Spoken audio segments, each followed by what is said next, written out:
dahil si Kaloy na nga ang nangangalaga dito kay Makmak, kaya naman nga siya na nga ang masusunod dito. Ino-overtraining nga ni Kaloy ito ngang si Makmak nang sa gayon nga ay mapagod nga ito. Pati nga itong si Domeng ay wala ngang magawa dahil nga si Kaloy nga ang napagkasundo ang magte-training nga dito kay Makmak. Sa kabilang banda naman nga ipapalabas nga nito ni Kaloy na may relasyon nga sila nito ni Nadia. Lingid nga sa kalaman nito ni Nadia na nasa pahamak nga ang kanyang buhay dahil nga ito ngang si Kaloy nilagyan nga ng drugs ang inumin nga nito Nadia at magmumukha ngang may nangyayari sa kanila.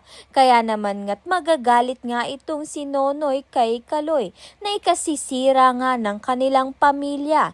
Lahat nga ito ay mga planong masasama nga ni Kaloy dahil gusto nga niyang sirain ang buhay nga nito ni Nonoy. Kaya naman nga't yan at iba pa ang dapat nating pakaabangan. Maraming salamat sa iyong panonood.